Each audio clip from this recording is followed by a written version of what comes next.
शुरू करता हूँ अल्लाह के नाम से जो बड़ा मेहरबान निहायत रहम करने वाला है। अस्सलामु अलैकुम दोस्तों, वेलकम ऑन SGA स्टोरीज़। बाकी काम छोड़ो, बस हलवा पकाओ और हलवा बांटो और हलवा खाओ और हमें भी खिलाओ। दोस्तों, एक बहुत ही मज़ेदार लोक कहानी हम आपकी खिदमत में पेश करने लगे हैं। इंशाअल्लाह ताला ये कहानी आपको बहुत लुत्फ़ देगी। एक लोक कहानी कुछ यूं है कि किसी मुल्क का बादशाह वफ़ात पा गया। उसकी तदफीन के बाद रियाया को अपना एक बादशाह चुनना था। उनके बादशाह के इंतखाब का तरीक़ाकार कुछ यूं था कि तमाम लोग जो कि बादशाह बनने के ख्वाहिशमंद होते थे, वो एक खुले ग्राउंड में इकट्ठे हो जाते और एक परिंदा हवा में छोड़ दिया जाता था। वो परिंदा जिसके सर पर आकर बैठ जाता, वो उनका अगला बादशाह बन जाता। अपने उसूल के मुताबिक उन्होंने परिंदे को हवा में छोड़ा और वो एक बंदे के सर पर जाकर बैठ गया। अब सब लोग उस बंदे की तरफ मुतवज्जे हो गए कि आखिर ये खुशकिस्मत कौन है। वो बंदा उस हुजूम के मकसद से नावाकिफ़ था। लोगों ने मुबारकबाद दी कि भाई मुबारक हो, आप हमारे मुल्क के बादशाह बन गए हैं। वो बंदा कहने लगा कि लोगों, मैं तो आपके शहर का नहीं हूँ, रोज़ी की तलाश में घर से निकला था। हुजूम देखा तो यहाँ आकर रुक गया। लोगों ने कहा कि आप जो भी थे, लेकिन अब आप हमारे बादशाह हैं। आप जो भी हुक्म देंगे हमें मिन्नो अन मंजूर होगा। जो ख्वाहिश करेंगे वो पूरी की जाएगी। बंदा कोई दरवेश सिफत इंसान था।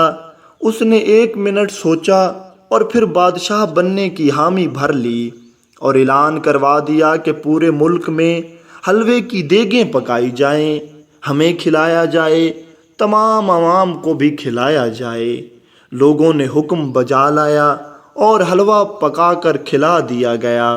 अगले दिन दरबार लगा। फरियादी आए, अपनी अपनी फरियाद लेकर सुनाने लगे। बादशाह ने फरियाद सुन ली और हुक्म दिया कि हलवा पकाया जाए और इस फरियादी को भी खिलाया जाए और हमें भी खिलाया जाए। अब ये रोज़ का मामूल बन गया था। जो भी फरियादी फरियाद लेकर आता, उसको हलवा खिलाकर फारिग कर दिया जाता और उसकी फरियाद को नज़रअंदाज कर दिया जाता था।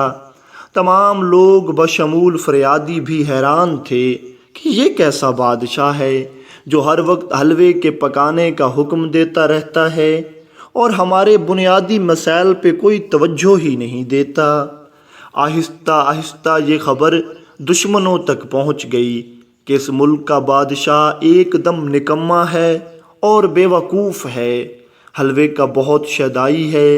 चुनाचे उन्होंने मौका गनीमत जाना और हमला बोल दिया।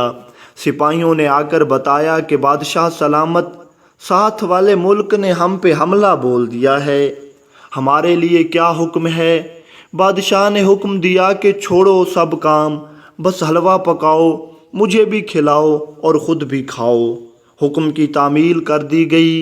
कुछ देर बाद एक सिपाही आया और वो बोला कि बादशाह सलामत, हमलावरों ने हमारा आधा रकबा अपने कब्ज़े में ले लिया है, क्या हुक्म है, हम भी जवाबन हमला बोल दें। बादशाह ने बात सुनी अनसुनी कर दी और हलवा पकाने का फरमान फिर से जारी कर दिया, जिस पे अमल हो गया। एक सिपाही और दौड़ता हुआ आया और अर्ज़ की कि सरकार, दुश्मन हमारे कले तक पहुंचने वाला है, हमें बताइएगा कि अब हमारे लिए क्या हुक्म है। बादशाह ने कहा, ऐसा करो, आप फिर हलवा पकाओ, आप भी खाओ और मुझे भी खिलाओ। इतनी देर में दुश्मन कले पर चढ़ दौड़े तो एक वज़ीर बोला कि बादशाह सलामत, अब क्या हुक्म है, दुश्मन तो घर में घुस गया है। बादशाह ने कहा कि अब ऐसा करो कि मेरा वो डंडा और गठरी मुझे ला कर दो, अब मैं अपने घर चलता हूँ। अब आप लोग जानो और तुम्हारा दुश्मन जाने, मैं तो बस चंद दिन हलवा खाने के लिए आया था। मुझे आप और आपके इस मुल्क से कोई सरोकार नहीं। میں تو تمہارا بادشاہ نہیں ہوں۔ اتنا کہا اور بادشاہ سلامت نے گٹھڑی سر پہ رکھی اور اپنے گھر کو چل دیا۔